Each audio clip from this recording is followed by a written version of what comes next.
Former Congressman Joe Kennedy, who joins us now. Mr. Kennedy, what's your reaction to the events today? Heartbroken, angry. I have been, like I think so many across our country, watching the scene unfold and communication, texting, calling some of my former colleagues that are in the House and Senate in Washington. And yeah, I never thought, I don't think any of us ever would have thought that we would see the day where we would see images like this across the United States Capitol.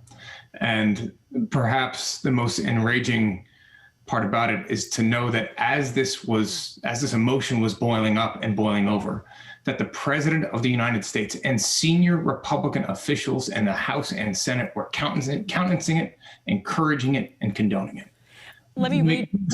Go ahead. Let me just read to you. Your colleague, Representative Ayanna Pressley, just tweeted, Donald J. Trump should immediately be impeached by the House of Representatives and removed from office by the United States Senate as soon as Congress reconvenes. This is dangerous and unacceptable. Congressman Seth Moulton had tweeted a similar sentiment a short time ago. I just asked Representative Stephen Lynch the same question. Do you agree with that sentiment?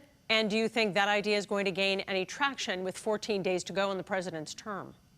Yes, I agree with it. Look, I think the president should have been impeached multiple times. The president should have been impeached because of his conduct on the Mueller investigation. That was clear. I called for that done. And he should have been impeached off of Ukraine.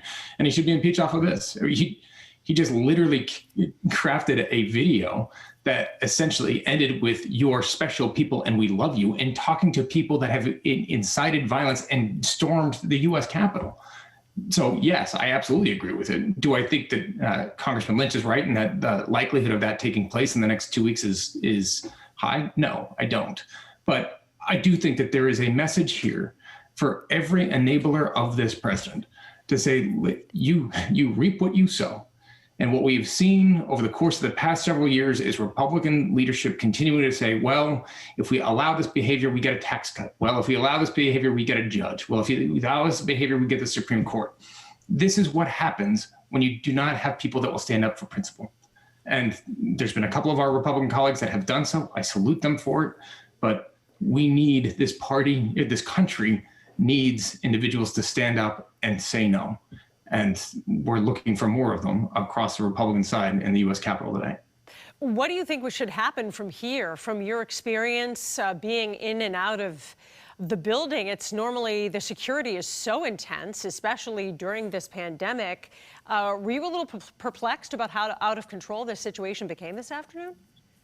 Yeah, I think, look, there's obviously got to be an awful lot of questions because the Capitol is kind of one is a extremely secure perimeter, as you know, and two, there actually haven't been very many people there. My staff, up until I left office on over the weekend, but my staff and most of the staff haven't been back in those buildings in months because of the virus, and so I think there needs to be some questions about how exactly it is that these individuals were able to breach that perimeter and gain access to the House chamber, the Senate chamber.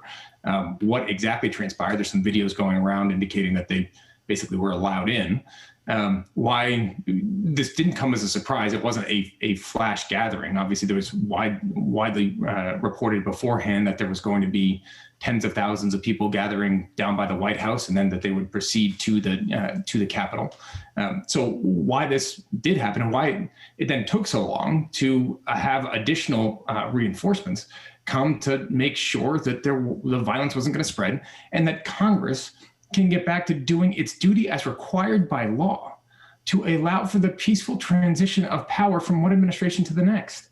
I mean, keep in mind, this on any day would be unacceptable, but on a day which is highlighted by the transition, by the certification of a presidential election so that we can turn the governance of our nation over to the next president, that's what these individuals are trying to disrupt, the very foundation of our republic and our democracy. And obviously that leads to some questions as to how they were able to do so and what needs to be done to make sure it never happens again. Former Representative Joseph Kennedy, we appreciate you taking the time to speak with me this afternoon. Thank you.